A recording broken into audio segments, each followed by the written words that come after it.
Canadians avoided another election just 1 year after Prime Minister Justin Trudeau began his second term. A Conservative motion to create a new anti-corruption committee was voted down after both the NDP and the Green Party sided with the Liberals. So joining me now with more is the Globe and Mail's Laura Stone. Laura, you just said it on Twitter, a very unboring day yesterday. The opposition parties had a chance to not only turn up the heat on the We Charity controversy, but also potentially defeat Trudeau in another election. Talk to me about why the NDP and the Greens decided to side with the government. Well, Ben, yesterday escalated very quickly, and I must say that I can genuinely say that many people from the parties did not know how this was going to end at the yesterday morning. So this is life in a minority parliament. If you look at this from the NDP's perspective, all eyes were on them. We knew that the Conservatives were going to support their own motion. We knew the Liberals were not going to because they made it a confidence matter. The NDP has the most to lose here, Ben. They're trailing in the polls. They don't have any money, and they simply don't want to go to an election. Now, of course, they have their official reason, which is that they were the only adults in the rooms, and they're standing up for Canadians who would lose out on receiving government programs and money during this pandemic. And they were accusing both sides of playing partisan politics. But you really look at who has the most to lose here. If they did go to the polls, the Liberals are doing pretty well. If they had to trigger an election, I'm sure they'd be fine with it. You know, the Conservatives are really itching to go after the Liberals. The NDP and the Greens have a new leader, Ben, and they simply put, they could not afford, nor did they want a federal election at this time. You know, just one point on the fact that they've got no money. During a pandemic, during an election campaign, during a pandemic, you don't necessarily need as much money. You don't have to travel around the country. People are expecting virtual get-togethers as opposed to in-person meetings. So they could have saved money on that front. All right.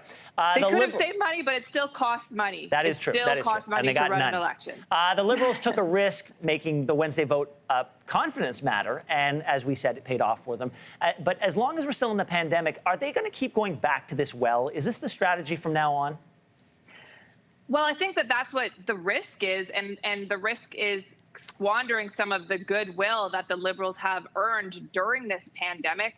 I mean, yesterday we had all the parties, Ben, claiming victory, but it's like a Shakespearean drama. There were winners and there were losers, and they all kind of were both.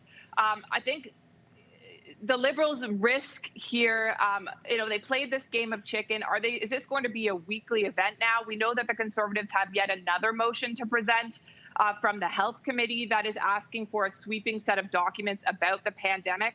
This one probably not as sensitive as the We Charity controversy and yesterday's motion, which literally called for the Prime Minister's family members to testify at committee. And even the NDP said that went too far.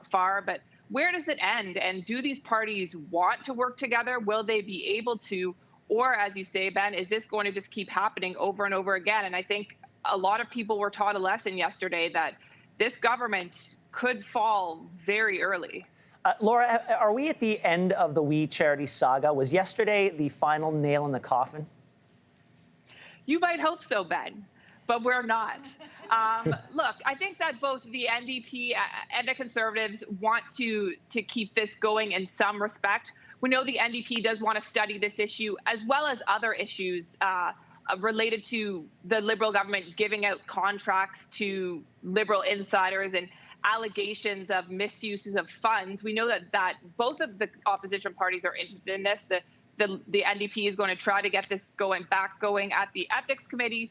The Liberals, though, they filibustered previous attempts to access more documents. So that's one avenue to watch. But I don't think this is going away bad. I think both parties, both the Conservatives certainly have really been pushing this forward, and they're going to call for more. But the Liberals did successfully call their bluff yesterday. So it remains to be seen whether it has the same momentum that it would have had if the Conservative motion had passed yesterday. And let's not forget that the Liberals are going to have to table a new budget soon, which is a bona fide confidence issue. So we could be talking about election again at some point soon. In the meantime, Laura, thank you for joining us today. Thanks so much, Ben. Thanks for watching. If you like this, be sure to subscribe here. And you can check out more Your Morning videos right here.